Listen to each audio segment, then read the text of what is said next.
What if I told you that the way you spend money is more important than how much money you make? What if the secret to wealth isn't earning more, but wanting less? Today, we are diving into Morgan Housel's brilliant insights on spending money wisely, and this will completely change how you think about every dollar you spend. Welcome back to the channel. Today, we are exploring a topic that nobody really teaches us: the art of spending money. Not budgeting, not saving, not investing, but actually spending. Because here's the truth: most of us know how to make money, but very few of us know how to spend it in a way that actually makes our lives better.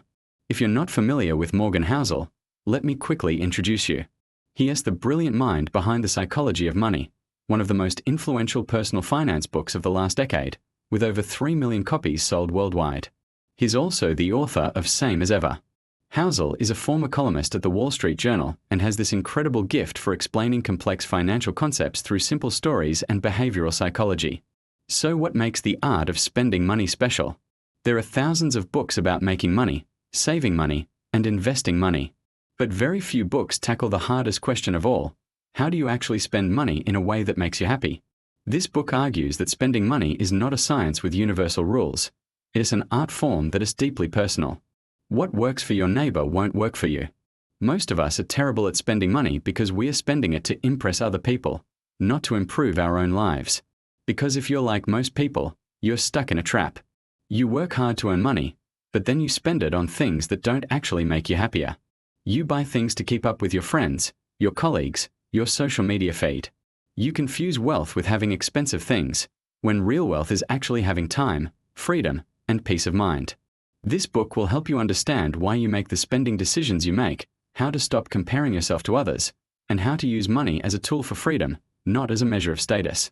The central philosophy of this book can be summed up in one powerful idea: spending money is not a science, it is an art. There's no universal formula, no one-size-fits-all budget. Your relationship with money is shaped by your unique experiences, your personality, your values, and your definition of a good life. Science gives you rules. Art gives you principles. All right, now that you know what we are diving into, let's break down the key insights from this book. We'll explore the psychology of money, the traps we fall into, and the practical wisdom you can apply to your own life starting today. Let's get into it. Let's talk about the two faces of money and why understanding this changes everything. Morgan Housel says there are two ways to use money. The first way is as a tool to build a better life, to buy freedom, security, and experiences that genuinely make you happy. The second way is as a scoreboard to compare yourself with others, to signal status, to show off, to prove your worth. Here's the problem: most people say they want the first one, but they're actually chasing the second one. They want freedom, but they're buying status symbols. They want peace of mind, but they're stuck in the comparison game. Think about it. You say you want a comfortable home, but you buy a house that's bigger than you need because your colleague just bought one. You say you want reliable transportation, but you lease a luxury car because you want people to think you're successful. This is the trap most of us fall into without even realizing it. Now let's dive deeper into the psychology of money. Housel makes a brilliant observation. Money is a financial asset, but it's also a psychological liability. What does that mean? It means that while money can solve problems, it can also create new ones in your mind. Money can make you anxious, paranoid, obsessed. It can change who you are. The money doesn't just sit in your bank account passively. It actively shapes your thoughts, your decisions, your identity. Here's a powerful idea from the book: you don't just use money, money uses you. When you're constantly thinking about money, comparing your wealth to others, worrying about losing it, or scheming to get more, money is controlling you, not the other way around. The blind desire for more can literally steal your identity. You become what you own, rather than who you are. Your personal experiences shape every spending decision you make, often in ways you don't even recognize. If you grew up poor, you might hoard money out of fear. If you grew up wealthy, you might spend recklessly because you've never felt scarcity. If your parents fought about money, you might avoid financial conversations entirely. Housel emphasizes that there's no universal right or wrong here, just different psychological realities shaped by different experiences. Now let me introduce you to one of the most important concepts in the book: social debt. This isn't financial debt, it's something more insidious. Social debt is the obligation you feel to live up to other people's expectations. It's the pressure to keep up with your neighbors, your friends, your social media feed. It's buying things you don't need, with money you don't have, to impress people you don't even like. The trap of imitating others is everywhere. Your friend buys a new car, so you feel pressure to upgrade yours. Your colleague goes on an expensive vacation, so you book one you can't afford. Your Instagram feed is full of people living seemingly perfect lives, so you try to replicate that lifestyle. This is social debt, and it's incredibly expensive, not just financially, but emotionally and psychologically. There's immense pressure to conform, especially from people you know. Strangers don't influence you much, but your colleagues, neighbors, and friends, they shape your spending more than you realize. You see what they have, and unconsciously, you want it too.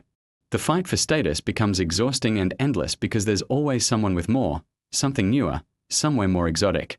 But here's the liberating truth that Housel emphasizes. Nobody is paying as much attention to you as you think they are.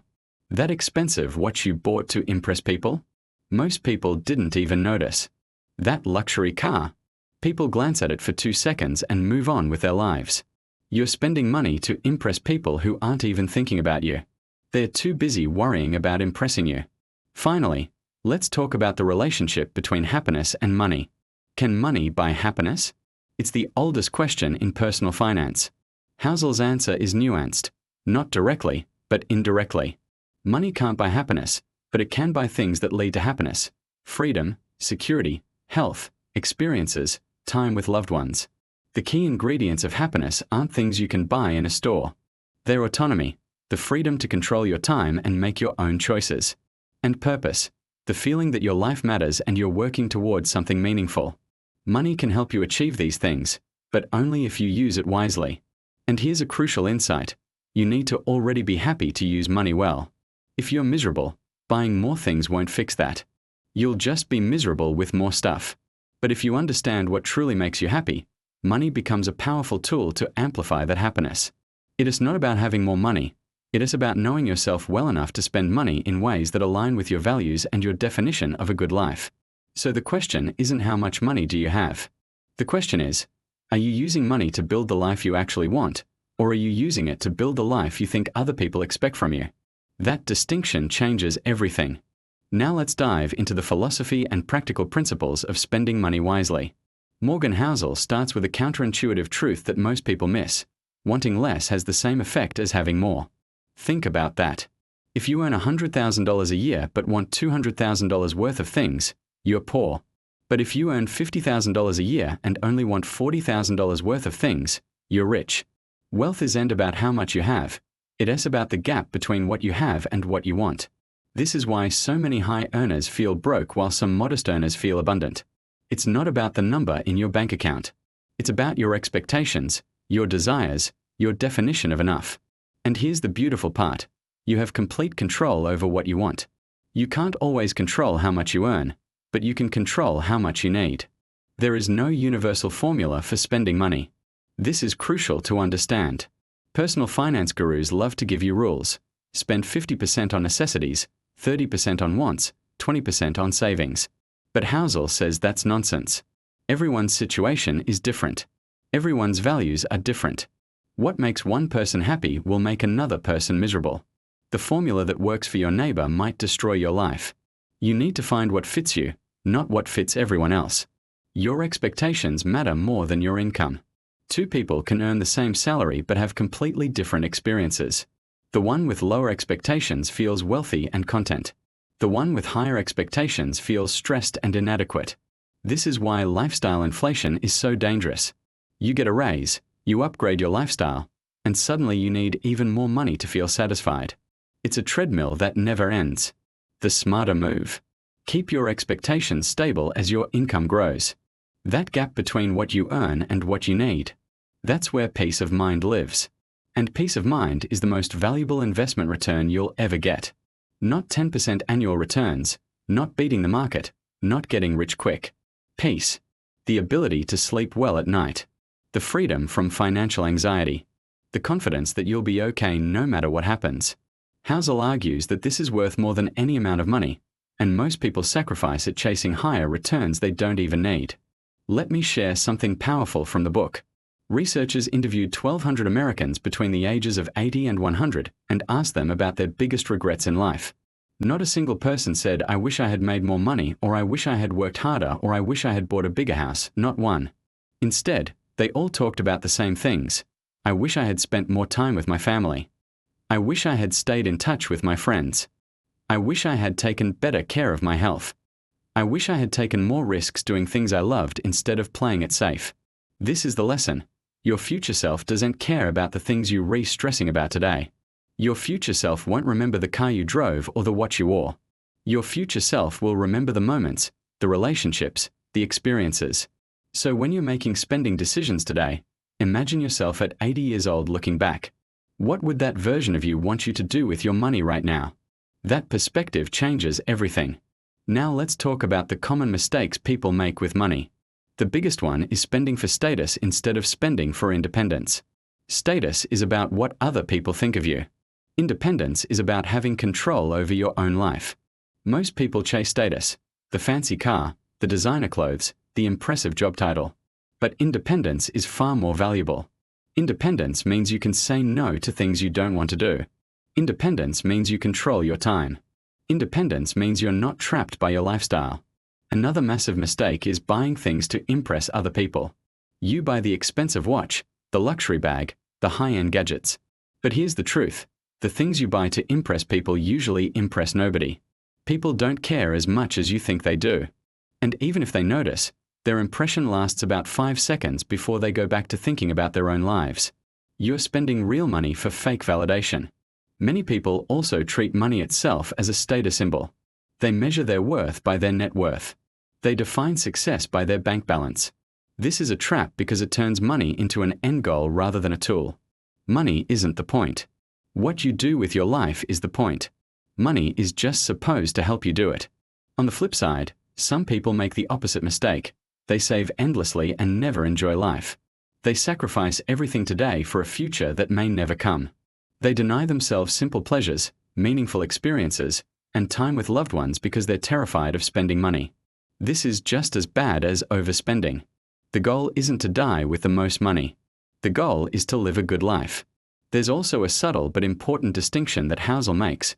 Don't confuse envy with admiration.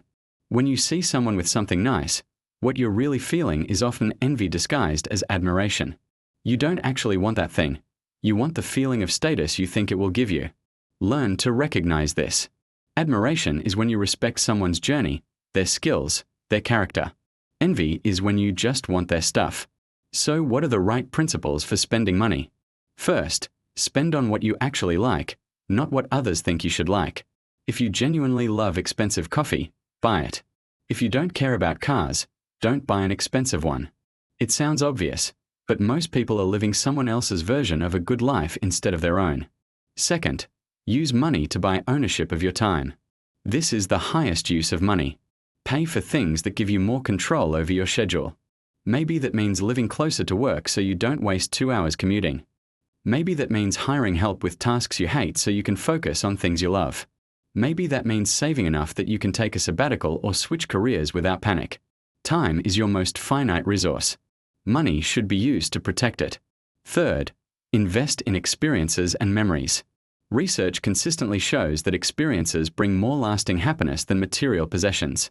A vacation with your family, a concert with friends, learning a new skill, these create memories that appreciate in value over time. That new phone, it depreciates the moment you buy it, and you'll barely remember it in 5 years. Fourth, free time is your most valuable asset. More valuable than any amount of money. The wealthiest person isn't the one with the most money. It's the one with the most control over their time. So make decisions that protect your time. Say no to commitments that drain you. Avoid lifestyle inflation that traps you in a job you hate. Structure your life so you have space to breathe, think, and be present. Finally, getting rich slowly is better than getting rich quickly. Fast money rarely lasts because you haven't developed the wisdom to manage it. Slow money gives you time to learn, to adjust, to build the life you actually want instead of the life you think you're supposed to want. Patience isn't just a virtue, it's a competitive advantage that most people don't have. These aren't rules. They are principles. Your job is to figure out how they apply to your unique situation, your unique values, your unique definition of a life well lived. Let us talk about what makes Morgan Housel's writing style so effective, and why this book resonates with so many people. Housel has mastered the blend of behavioral economics and psychology. He doesn't just tell you what to do with money, he explains why you do what you do. He shows you the invisible forces shaping your decisions, cognitive biases, social pressures, evolutionary instincts that made sense 10,000 years ago but sabotage you today. This isn't a typical finance book with spreadsheets and formulas. It's a book about human nature, and money just happens to be the lens through which we are examining it. One of Housel's greatest strengths is his use of historical examples and storytelling. He doesn't lecture you with abstract concepts. Instead, he tells you stories about real people, real decisions, real consequences. He draws lessons from history, from psychology experiments, from everyday life. This makes complex ideas accessible and memorable. You don't just understand the concept intellectually. You feel it, you see it, you remember it. Housel is also remarkably honest about sharing his own experiences. He doesn't pretend to have all the answers or to be perfect with money. He shares his own mistakes, his own struggles, his own evolution in thinking about wealth and spending. This vulnerability makes him credible. You're not being lectured by some guru on a pedestal. You're having a conversation with someone who's figuring it out just like you are. There's a beautiful balance in his approach between philosophical thinking and practical advice. He asks big questions about what makes life meaningful, what wealth really is, what we are optimizing for. But he also gives you concrete frameworks for making better decisions. It's not purely theoretical, and it's not purely tactical. It's both. And that balance is rare and valuable. Now let's talk about the book's strengths. The biggest strength is that it doesn't give you a universal formula. Most finance books say do this, spend that percentage, follow these rules. Housel says no, everyone's path is unique. Your values are different. Your goals are different. Your definition of enough is different. This is liberating because it gives you permission to design your own financial life instead of trying to fit into someone else's template. The book offers deep insights into the psychology of spending. It goes beyond surface-level advice and explores the deeper why behind our behavior. Why do we buy things we don't need? Why do we feel pressure to keep up with others? Why does more money sometimes make us less happy? Understanding the psychology is crucial because once you see the patterns, you can break them. Housel also emphasizes the role of life experience in shaping financial behavior. He acknowledges that your upbringing, your generation, your economic circumstances all create a unique lens through which you see money. There's no judgment here, just recognition that we are all products of our experiences, and that shapes how we think about spending, saving, and risk. Perhaps most importantly, the book illuminates the choice between status and independence. Most people don't even realize they're making this choice. They unconsciously chase status, the symbols, the signals, the comparison game. But Housel shows you there's another path, independence. The freedom to control your time, to make choices aligned with your values, to live on your own terms. Once you see this distinction clearly, your spending decisions become much easier. But the book isn't perfect. Let's talk about the weaknesses. For some readers, it's too abstract and not practical enough. If you're looking for a step-by-step budget template or specific investment strategies, you won't find them here. This is a book about mindset and philosophy, not tactics and techniques. Some people need more concrete guidance than Housel provides. There are no specific budgets or strategies. Housel deliberately avoids prescriptive advice because he believes everyone's situation is different. But this find-your-own-way approach can be frustrating for people who just want to be told what to do. If you're paralyzed by too many choices, this book might leave you feeling even more uncertain. The book is more philosophy than manual. If you love thinking deeply about life and meaning and purpose, you'll find this enriching. But if you're in financial crisis and need immediate practical help, this might not be the right starting point.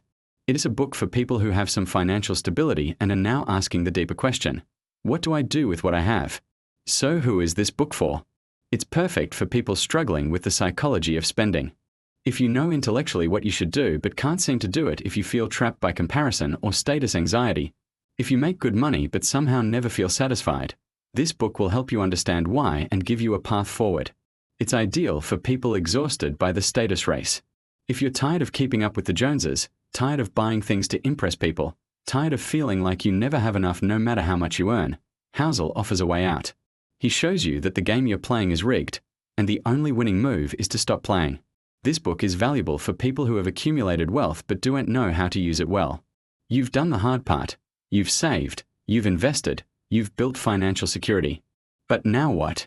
How do you actually convert that wealth into a better life? This is the question most finance books ignore, and it's exactly what Housel addresses. If you're interested in minimalism and intentional living, you'll love this book. It aligns perfectly with the philosophy of living deliberately, of questioning default assumptions, of designing a life based on your values rather than society's expectations. It's about being intentional with every dollar, every choice, every trade-off. And if you loved the psychology of money, you'll probably love this too. It's a natural extension of those ideas, taking them deeper into the specific question of how to spend wisely. Let me quickly compare this to other important books in this space. Housel's earlier book, The Psychology of Money, focuses more on building wealth, saving, investing, thinking about risk. This book focuses on spending that wealth wisely. They're companion pieces. Same as ever, his other book zooms out even further to explore timeless human behaviors that never change regardless of technology or circumstances. Die with Zero by Bill Perkins takes a more aggressive stance on spending, arguing that you should deliberately spend down your wealth on experiences throughout your life rather than dying with money you never used. It's more extreme but makes important points about not oversaving. Your Money or Your Life by Vicki Robin is a classic that focuses on financial independence and aligning spending with values. It's more tactical than Housel but shares similar philosophical foundations. Happy Money by Elizabeth Dunn and Michael Norton is backed by extensive research on how spending affects happiness. It's more academic but covers similar territory about what kinds of spending actually make us happier. All these books complement each other. They all asking versions of the same question. How do we use money as a tool for a good life instead of making money the goal itself? Each offers a slightly different perspective, and reading multiple perspectives helps you find your own path. Let's wrap this up with the key takeaways and practical steps you can take starting today. Here are the top 7 lessons from the art of spending money that can transform how you think about wealth. Number 1. Money is a tool, not a goal. Learn to use it correctly. This is the foundation of everything. Money has no inherent value. Its only value is what it can do for you, the freedom it provides, the security it creates, the experiences it enables. If you're accumulating money for its own sake, you've missed the point. The question isn't how much money do I have, but what is this money doing for my life? Number 2. Independence is greater than status, and free time is greater than material things. This is the most important trade-off you'll ever make. Status is fleeting, expensive, and never satisfying. Independence is permanent, valuable, and deeply fulfilling. Every spending decision is a choice between these two paths. Choose independence. Choose time. Choose freedom. The fancy car impresses nobody, but owning your schedule changes everything. Number 3. Wanting less is the fastest path to wealth. You can spend your whole life trying to earn more, or you can simply need less. Both paths lead to the same destination, a gap between what you have and what you need. But wanting less is entirely within your control. It's faster, more reliable, and more sustainable than constantly chasing higher income. Reduce your expectations and you instantly become richer. Number 4. Nobody is paying as much attention to you as you think. This is liberating. You're spending money to impress people who aren't even thinking about you. They're too busy worrying about what you think of them. Once you truly internalize this, so many spending decisions become obviously foolish. That designer bag, that luxury watch, that expensive car, you're the only one who cares. Free yourself from the imaginary audience. Number 5. Minimize future regret by making the right choices today. Remember those 80 to 100-year-olds? Not one regretted making less money. They all regretted the same things: not spending enough time with people they loved, not taking care of their health, not taking risks on things that mattered. Your future self is watching you make decisions today. Make choices that version of you will thank you for. Number 6. Your personal experiences shape your spending decisions. This isn't good or bad, it just is. Recognize that your money story started long before you earned your first dollar. Your childhood, your parents, your first financial experiences, they all created a lens through which you see money. Understanding this gives you the power to change the patterns that don't serve you. Number 7. You need to already be happy to use money well.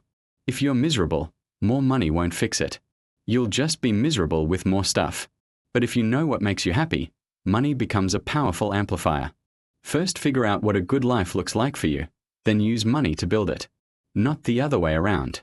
Now let's talk about practical steps you can take immediately. First, create your own spending rules. Not rules from a book or a guru, but rules based on your values, your priorities, your definition of enough. Write them down. Make them explicit. When you face a spending decision, check it against your rules. This removes emotion and social pressure from the equation. Second, stop imitating others. Unfollow people on social media who make you feel inadequate. Stop comparing your life to your neighbors or colleagues. Run your own race. Define success on your own terms. This is harder than it sounds because the comparison instinct is deeply wired into us, but it's essential for financial peace. Third, evaluate the status sacrifices you're making. Look at your biggest expenses, your house, your car, your lifestyle. How much of this is truly for you, and how much is for show? What would change if you stopped caring what other people thought? This exercise can be uncomfortable, but it's incredibly valuable. Fourth, invest in free time. This might mean paying for services that free up your schedule. It might mean living closer to work to eliminate commute time. It might mean building savings so you can take a career risk or a sabbatical. Treat time as more valuable than money, because it is. Fifth, make decisions for your future self. Before any major purchase or commitment, imagine yourself at 80 years old. Will that version of you be glad you made this choice? This simple thought experiment will save you from countless regrettable decisions. Sixth, escape social debt. Say no to commitments that drain you. Stop keeping up with expectations that aren't yours. Give yourself permission to live differently than the people around you. The pressure to conform is enormous, but freedom lives on the other side of that pressure. Seventh, see money as a tool, not an identity. You are not your net worth. You are not your job title or your salary. Money is something you use, not something you are. This distinction protects you from defining yourself by your financial status and frees you to use money for what it's actually good for. So how do you actually use this book? Don't just read it once and move on. Apply each chapter or idea to your own life. Take the concepts and test them against your reality. What resonates? What challenges your current approach? Where are you making mistakes you didn't even realize? Use this book to review your spending decisions. Before major purchases, revisit the principles. Are you buying this for status or for genuine value? Does it bring you closer to independence or trap you further? Does it align with your values or someone else's expectations? Discuss these ideas with your partner if you have one. Money is one of the biggest sources of conflict in relationships, usually because people have different unspoken assumptions about what money is for. Making these assumptions explicit and finding alignment is crucial. Reread the book periodically. You LLC new things each time because you will be at a different stage of life with different challenges and questions. Books like this reveal layers over time. The insights you need at 25 are different from what you need at 45. Finally, consider journaling about your relationship with money. Write about your earliest money memories. Write about what wealth means to you. Write about your fears and desires around money. This self-reflection is how you uncover the hidden patterns driving your behavior. You can't change what you don't see. The goal of this book isn't to tell you exactly what to do. The goal is to help you think more clearly about what you want and how to use money to get there.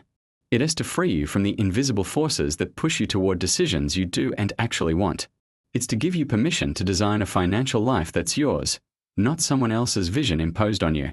That's the art of spending money, using it intentionally, wisely, and in service of a life you actually want to live. If you found value in the art of spending money, here are some similar books that will deepen your understanding of money, psychology, and the good life. First, The Psychology of Money by Morgan Housel. This is Housel's earlier masterpiece, and it focuses more on building wealth, how to think about saving, investing, and risk. If the art of spending money teaches you how to use wealth wisely, The Psychology of Money teaches you how to build it in the first place. Together, they form a complete picture. Over 3 million copies sold, and for good reason. It's essential reading. Same as Ever, also by Morgan Housel, takes an even broader view. It's about the timeless patterns of human behavior that never change regardless of technology or circumstances. Understanding what stays the same helps you navigate what's changing. It's less about money specifically and more about human nature, but the insights apply to every financial decision you'll ever make. Die with Zero by Bill Perkins is a provocative book that argues we should deliberately spend down our wealth throughout life rather than dying with money we never used. It's more extreme than Housel's approach, but it makes crucial points about not oversaving and actually enjoying the wealth you've accumulated. If you've been good at saving but struggle to spend, this book will challenge you in productive ways. Your Money or Your Life by Vicki Robin is a classic from the financial independence movement. It is about aligning your spending with your deepest values and calculating the real cost of your purchases in terms of life energy, the hours of your life you traded for that money. It is more tactical than Housel but shares the same philosophical foundation about using money as a tool for freedom. Happy Money by Elizabeth Dunn and Michael Norton is backed by extensive psychological research on what kinds of spending actually increase happiness.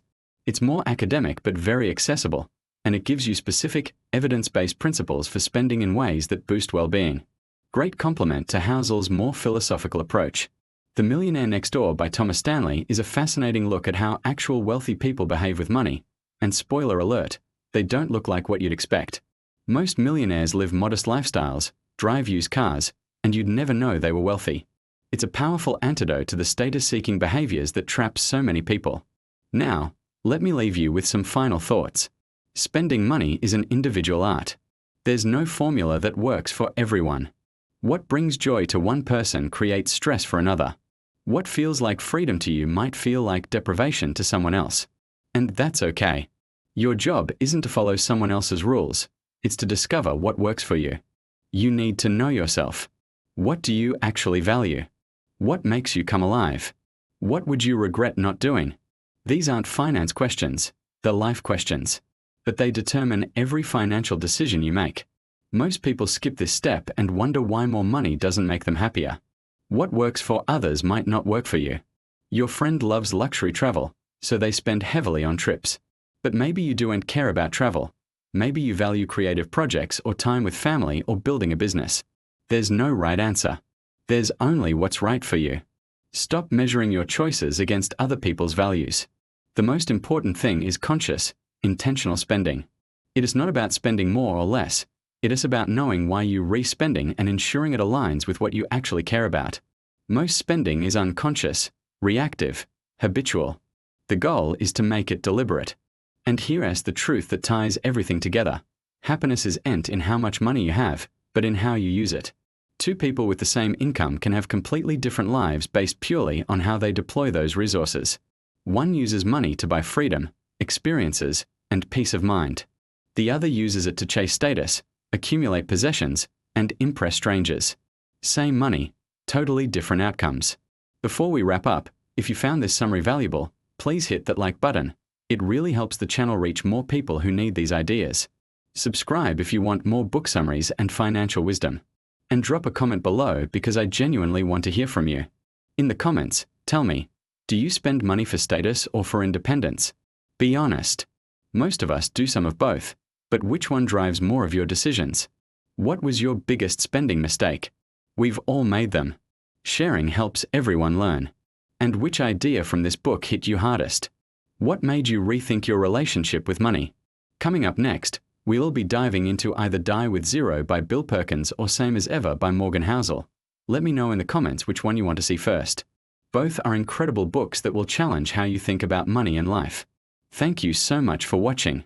Thank you for investing your time in learning and growing. That's the best use of time there is. I'll see you in the next video.